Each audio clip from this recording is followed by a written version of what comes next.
Ya,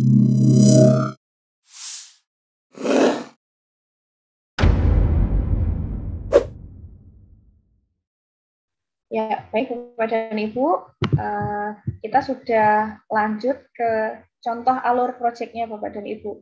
Jadi alur proyek ini memudahkan Bapak dan Ibu untuk menyusun aktivitas, ya, menyusun aktivitas proyek untuk lebih memudahkan tim proyek atau juga Bapak Ibu guru yang terlibat di dalam tim proyek begitu.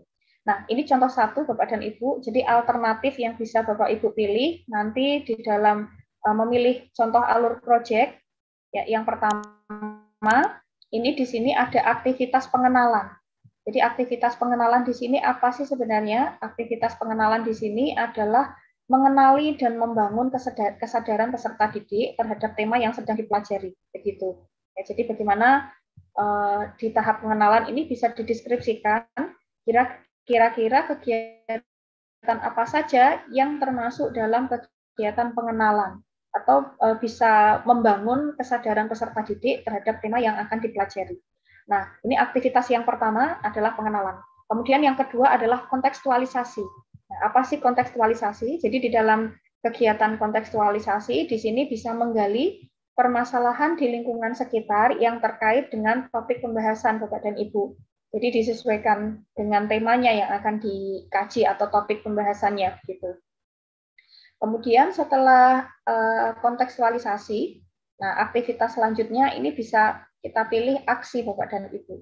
Jadi aksi ini bisa merumuskan peran yang dapat dilakukan melalui aksi nyata itu seperti apa. Jadi katakanlah peserta didik bisa merumuskan ya perannya ini nanti seperti apa ketika di dalam pelaksanaan proyek itu. Kemudian yang keempat adalah refleksi. Jadi refleksi ini menggenapi proses dengan berbagi karya serta melakukan evaluasi dan refleksi. Ya, jadi kegiatan evaluasi dan refleksi ini sudah termasuk di dalam aktivitas yang keempat atau aktivitas refleksi.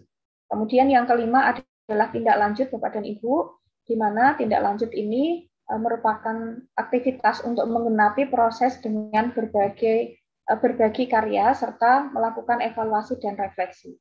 Nah, ini contoh yang pertama Bapak dan Ibu. Ya, jadi dari pengenalan, kontekstualisasi, aksi, refleksi, dan tindak lanjut. Ya, kemudian contoh yang kedua Bapak dan Ibu, jadi contoh yang kedua kita bisa memilih aktivitas atau alur yang akan kita gunakan di dalam kegiatan proyek. Yang pertama adalah mengamati, kemudian mendefinisikan, ketiga menggagas, keempat memilih dan merefleksikan. Begitu. Nah, kita lihat ya dari kegiatan mengamati itu apa sih sebenarnya. Jadi untuk apa istilahnya merumuskan tujuan. Ya, jadi merumuskan tujuan ini bisa dilakukan dengan kegiatan mengamati dan mendefinisikan Bapak dan Ibu.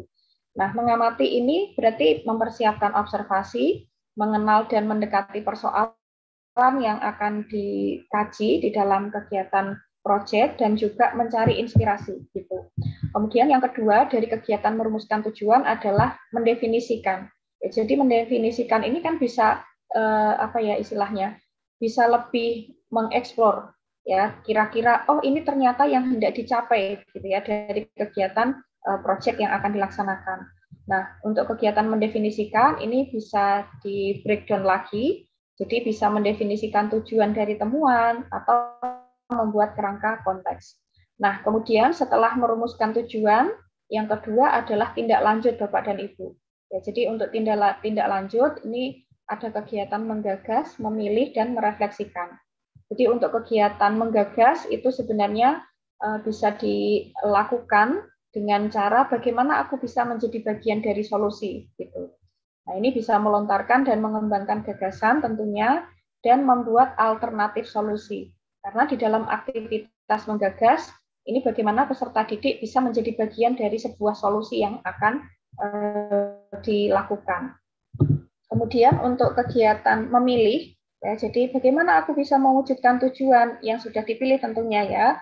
Kemudian bisa dilihat Bapak dan Ibu untuk aktivitas memilih, ini bisa dilihat ya. Jadi anak-anak nanti bisa memilih solusi yang sesuai dengan tujuan dan juga membuat rupa-rupa gitu ya, atau istilahnya nanti produknya itu seperti apa yang bisa dihasilkan.